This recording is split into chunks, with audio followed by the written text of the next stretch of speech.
Bismillahirrahmanirrahim. Assalamualaikum warahmatullahi wabarakatuh. Pemirsa, kali ini saya akan mengisahkan kepada kalian tentang kisah sebelum kelahiran Nabi Muhammad SAW. Di sana ada dua kejadian besar.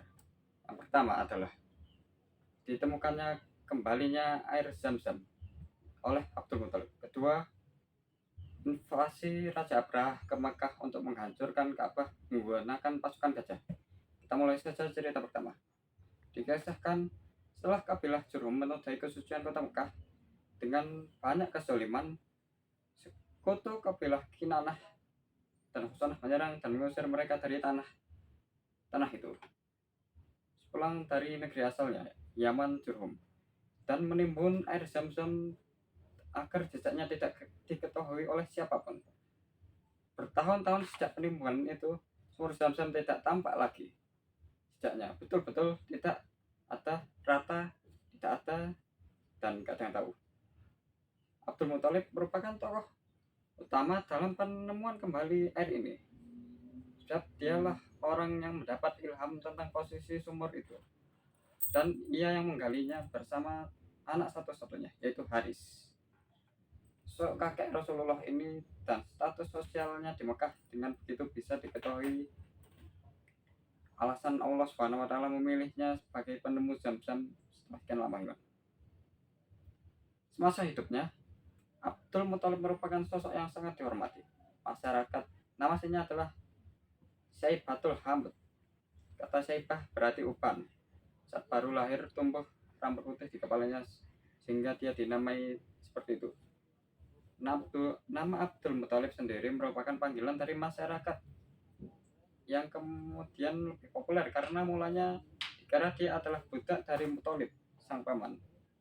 Abdul Muthalib sendiri berasal dari Yastrib atau Madinah. Itu ayahnya Hasim wafat yang sang paman membawanya ke Mekah setelah mendapat restu dari ibunya Salma. Setibanya di Makkah, orang-orang Quraisy menyangka bahwa Muthalib membawa budak yang telah dibelinya, yaitu Abdul Muthalib. Sangka kaum Quraisy, Muthalib yang mendengar anggapan itu segera memberikan klarifikasi. Bukan, itu adalah keponakanku yang aku bawa dari Madinah. Posisi Muthalib di Makkah setelah kewafatan Hasim adalah sebagai as-sikoyah dan ar-rifadah, pemberi minum dan penjamu para jemaah haji. Status sosialnya sangat terhormat. Dermawan, dia juga dermawan sehingga dijuluki Al-Faid, orang yang amat dermawan. Setelah itu, Abdul Muthalib bermimpi sampai 4 kali saat tidur di Hijr Ismail. Setelah wafatnya Muthalib, yaitu di daerah Radman, Yaman, Abdul Muthalib menggantikan posisinya di Mekah. Dia bahkan memiliki kedudukan lebih mulia dibanding para pendahulunya, sehingga orang-orang Quraisy sangat menghormatinya. Dia juga sosok amat dermawan, sampai-sampai memiliki kebiasaan menabur remukan roti di atas bukit agar dimakan kawanan burung. Karena dia dijuluki Al-Faidah juga, orang yang amat dermawan. Itu adanya sumber di Mekah membuat Abdul Muthalib kesulitan dalam mengemban amanah menyediakan minum. Menunaikan haji untuk bisa memperoleh air harus pergi ke luar Mekah mencari sumur. Satu-satunya sumur yang ada di Mekah yaitu Zam-Zam. Saat itu tidak ada yang tahu di mana jejaknya, sehingga tidak ada yang bisa mengetahui di mana lokasinya. Isyaratnya adalah isyarat penggaliannya adalah sumur Zam-Zam adalah dari doa Abdul Muthalib agar diberi kemudahan dalam mengemban amanah mulia sebagai penjamu jamaah haji. Awal kisahnya, saat ia tidur di atas Hijr Ismail, datang seorang dalam mimpinya dan berkata, "Kalilah Thaibah." Ia berkata, "Apa itu Thaibah?" Orang itu kemudian menghilang begitu saja. Esoknya, ia tidur lagi di tempat yang sama. Lalu orang itu muncul lagi dan berkata, "Galilah Barroh," katanya. Lalu ia bertanya, "Apa itu Barroh?" Orang itu hilang lagi, dan pada esoknya ia muncul lagi dalam mimpi Abdul Muthalib. Galilah al-Madunah. Apa itu al-Madunah? Kata Abdul Muthalib. Abdul Muthalib semakin penasaran dengan apa yang dikatakan oleh orang itu.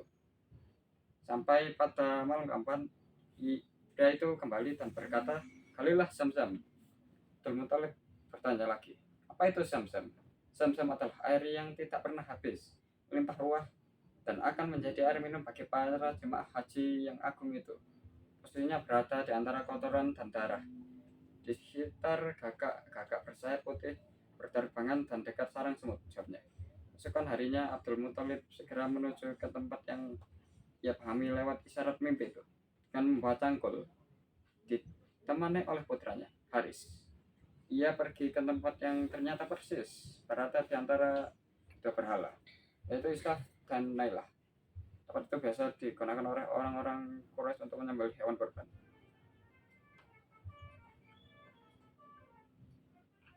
Saat Abdul Muthalib dan putranya tampak serius menggali, orang-orang Quraisy penasaran dan menghampiri mereka mengetahui tempat yang digali sangat sakral karena sebagai tempat penyembelihan.